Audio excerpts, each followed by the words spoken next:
Após um período de 600 anos de codificação, enfim, é chegada a hora de instalar a cultura ocidental no mundo. Vamos seguindo.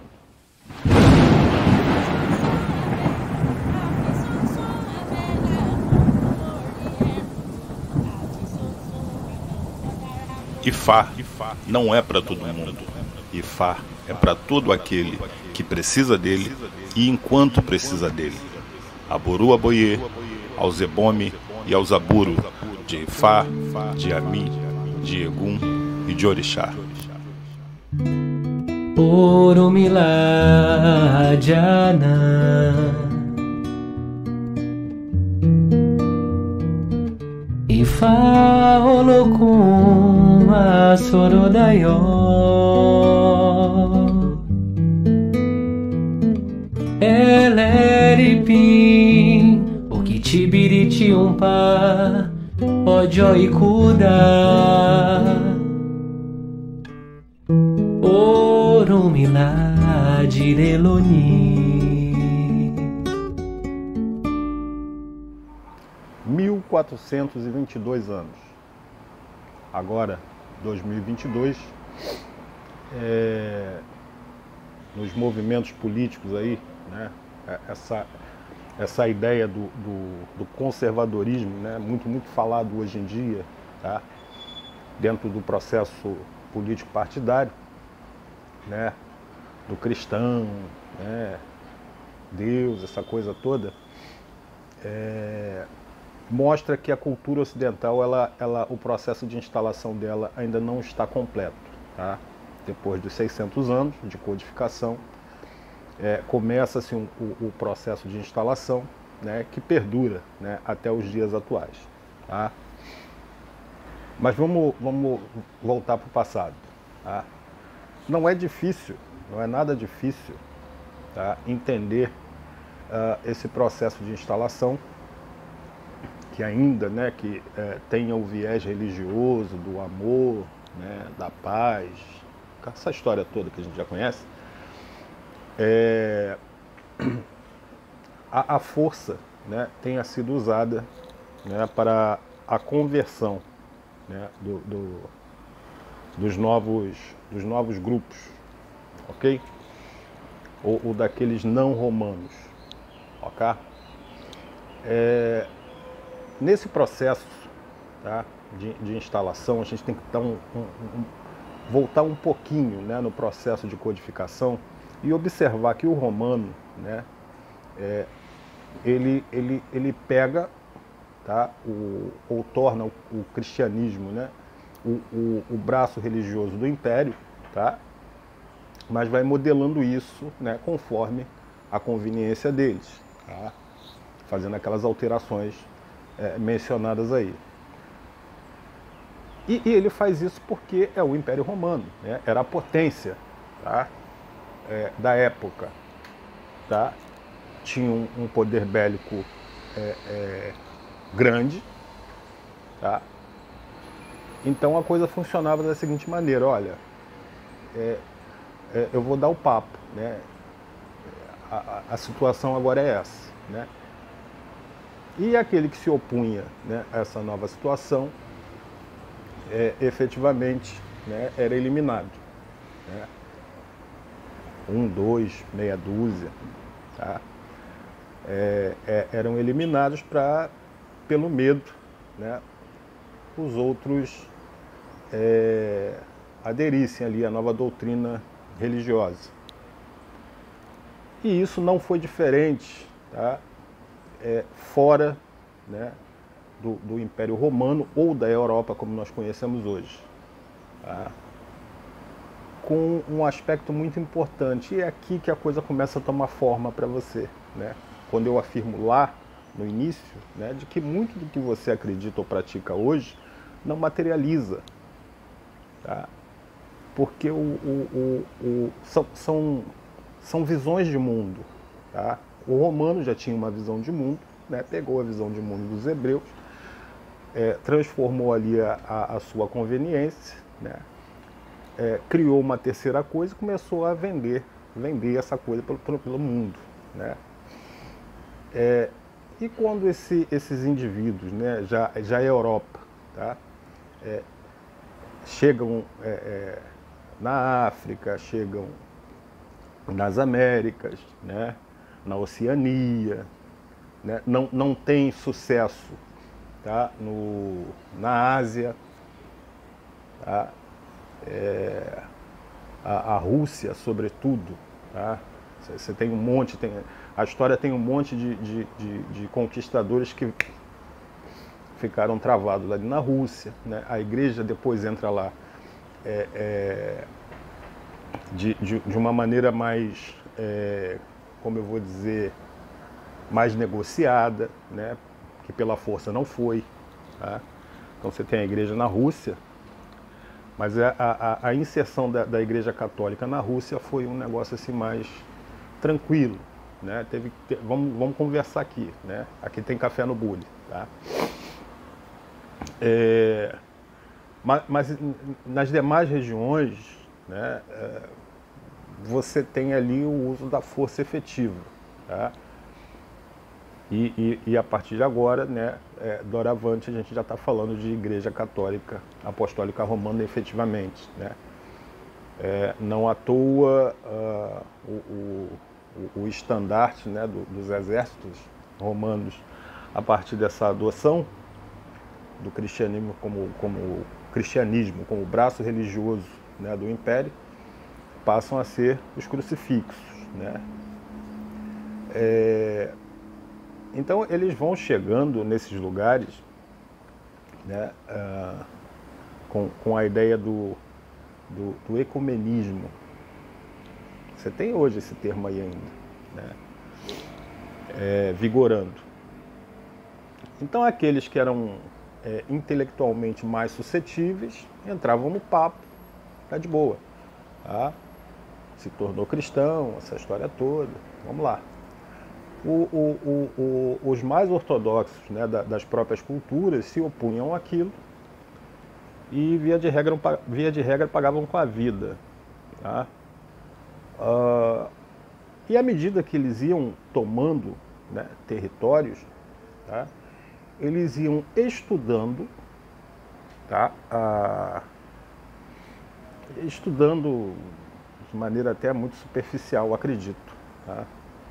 Isso na melhor das hipóteses, né? Na pior das hipóteses, os caras aprofundavam o assunto, né? Viam ali, né, na cultura local, né, nessa cultura conquistada, algo que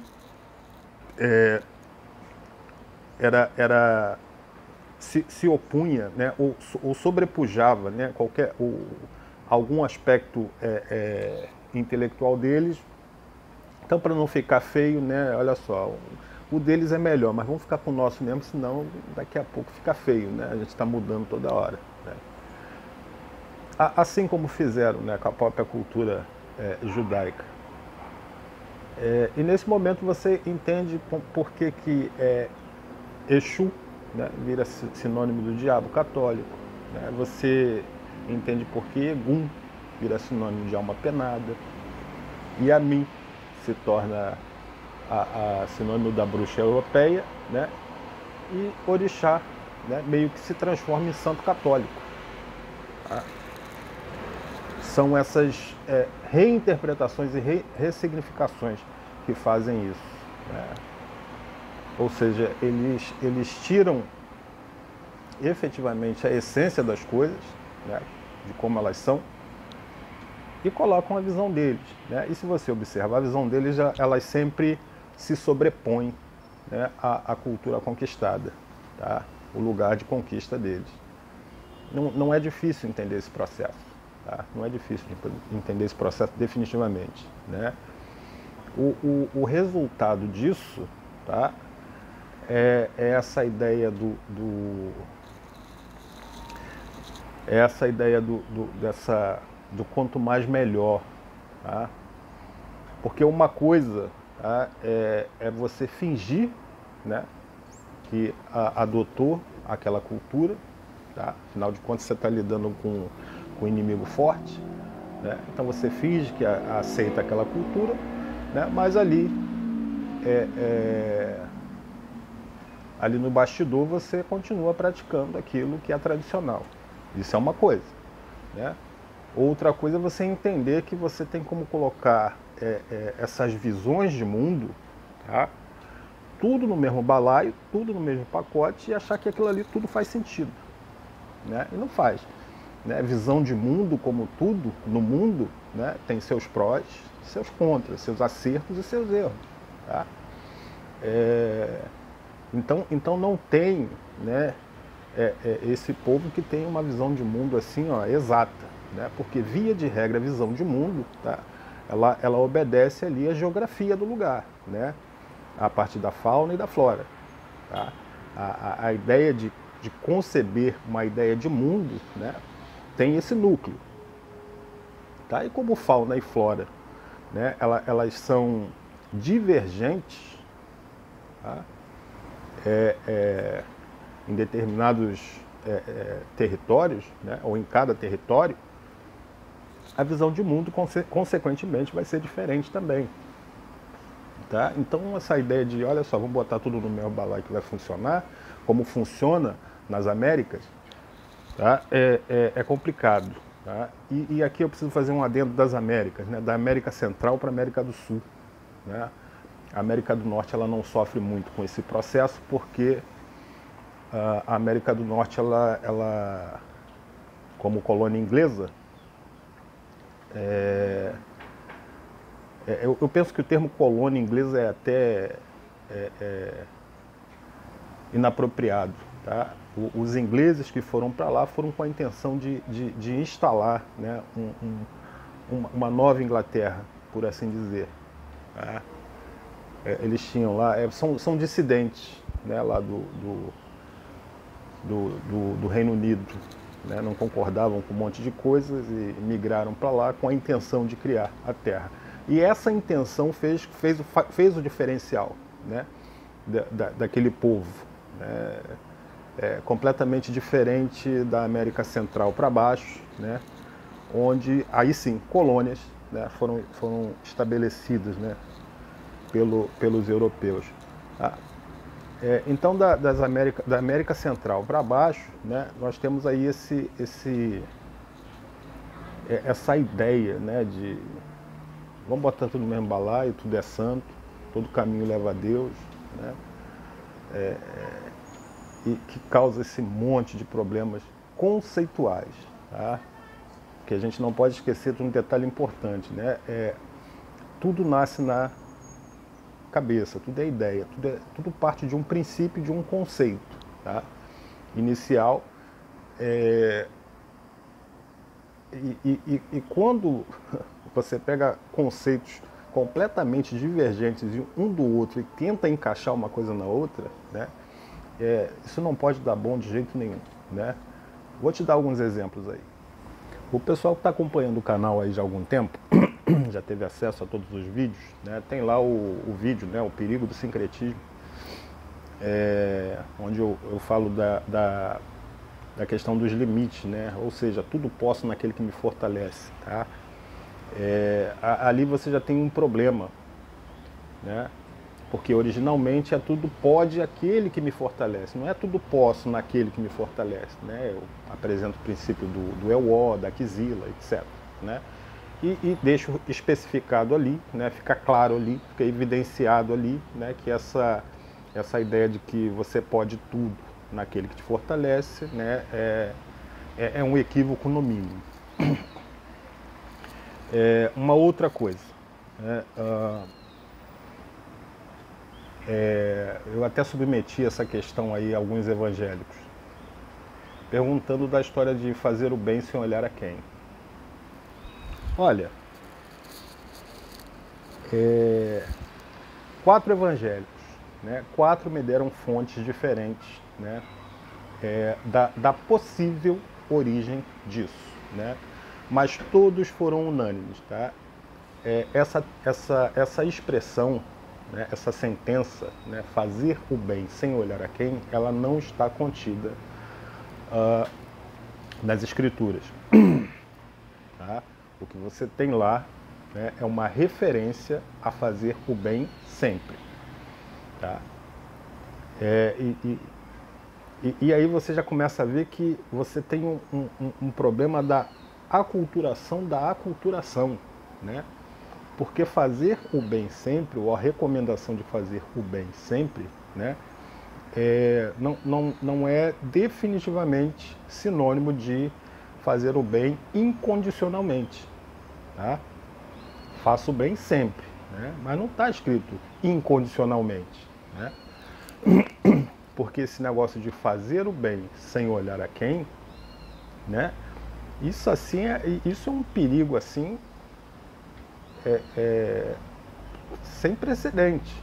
Né? Você não encontra um precedente tão perigoso conceitualmente falando quanto esse. Tá? Mas ainda assim, tá? Você encontra dentro dos meios religiosos, tá? Não só, né, do católico, do protestante, né, de todas as suas vertentes, né, para além dessa história do cristão, você encontra, né, o próprio Tratado de Ifá, né, tem Odu que menciona isso. Tá?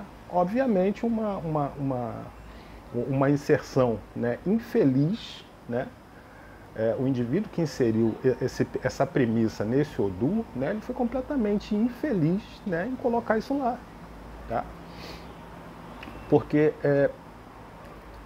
tem Ewó, né? O princípio do Ewó, né, vai se aplicar aí também. Tá? Essa história de fazer o bem sem olhar a quem, ou fazer o bem incondicionalmente, né, você vai encontrar um problema aí. Você pode bater de frente com um Ewó seu. Né? E aí como é que você faz? Né? A gente já entendeu, né, que o Ewó ele age. Né? Se o Ewó é seu, né, e você vai lá e pratica, né, ou seja, excede um limite, né? Ewó é um limite, olha só, você não pode passar desse limite. Né? Quando você bota na sua cabeça fazer o bem sem olhar a quem, né, e esse bem, né, significa você ultrapassar esse limite, você entra num Ewó seu, e aí? E aí que você passa a atravessar, ou pode estar atravessando, tá, a premissa, né, ou a ideia do causa e efeito. Tem coisas que você encontra no lixo que devem permanecer lá e que você deixa lá, né? Porque se está lá, está por algum motivo. Tá? Você não sabe. Tá? Você não sabe. As pessoas confundem, né, a ideia de fornecer alimento, fornecer água, fornecer agasalho, né, até abrigo. Tá? E isso são questões assim necessárias. Né? Isso obedece à história dos instintos, né, de sobrevivência. Né? Isso tem a ver com sobrevivência. Isso é o básico e elementar. Isso é uma coisa. Tá? Você entrar numa, né, de sou objeto transformador, né, ou sou instrumento de Deus. Tá? Você está se autoproclamando isso. Né? Quem foi que te disse isso? Tá? Você não sabe. Tá? E esse você não sabe é um outro problema gigantesco causado, né, por essa cultura ocidental, que efetivamente elimina, tá, a ideia dos oráculos. Tá? Porque quando você vai ver a ideia a ideia não, a história, né, do povo hebreu, até hoje, você pode ir lá que você vai ver. Você encontra efetivamente, né, a Cabala, né, que é a prática, né, a prática é a parte prática, tá, de toda a teoria, de toda a visão de mundo do judeu, é a Cabala. Tá? Você encontra lá o sistema oracular, seja por astrologia, seja por numerologia, tá lá. Eles têm essa prática, ainda hoje. Tá? Eles não confundem, né, as ideias universais né? São questões que são comuns a todo mundo, tá? E não confundem isso com aquilo que é indivisível, né? É do indivíduo. Tá? Existem questões comuns a todo mundo e existem questões comuns a cada um. Tá? O oráculo é importante nesse sentido, né? Aquilo que é comum a todo mundo, você não precisa nem perguntar. Tá? Tá ali, é comum. Tá? Agora, aquilo que é específico seu, é a hora onde você vai perguntar quem sabe. Tá? Essa situação, né, que eu me encontro hoje me colocou em conflito, né, entre aquilo que é comum, né, a mim, né, e aquilo que é comum ao mundo. Né? Então, vem aqui buscar harmonizar essas duas coisas. Né? Porque a ideia aqui não é uma coisa sobrepujar a outra, né? É encontrar um ponto comum, né? Um ponto de contato. É assim que funciona o processo. Tá? O judeu até hoje sabe disso. Né? O nosso sistema, por outro lado, começou a universalizar. Né? Nós que temos isso também, efetivamente, quando não se universaliza, né, essas ideias, ou seja, pegou o conceito católico, né, do católicos universal, né, que significa universal, quando o indivíduo não pega isso para ele dessa maneira e vai para a prática dele assim, né, ele pensa que não, olha só, é só indivíduo, né, o mundo que se dane, né, conceito universal que se dane, é só indivíduo. Tá? Problemas conceituais assim, assombrosos, monstruosos, tá? E que o indivíduo não consegue entender. Ele definitivamente não consegue entender. Né? É aquela ideia dos dois neurônios, né? Tique e teco, né? Ou o cara pensa uma coisa ou ele pensa outra, né? O problema dos extremos. Tá? E você tem Exu, né? E aqui eu vou falar direto para o meu povo, né? Você tem Exu. Tá? Exu é efetivamente o indivíduo, né? É que ele se materializa, a ideia de Exu se materializa, tá? No alvorecer e no entardecer. Né? É o ponto, tá? de equilíbrio, né? De transição entre uma coisa e outra. E isso você pode expandir para a mudança para mudança de estações, né? Todo e qualquer tipo de transição você pode expandir isso. Tá? E a gente simplesmente esqueceu disso, abandonou isso, né? Em prol de um universalismo católico, tá? Ou do processo aí do mais profundo egoísmo, que é abandonar, né, a ideia das questões universais ou comuns a todo mundo, né? Em prol de algo ali, não, olha só, a gente resolve isso aqui e que se dane o mundo. Né? Ou seja, o lado negativo de direito emergir.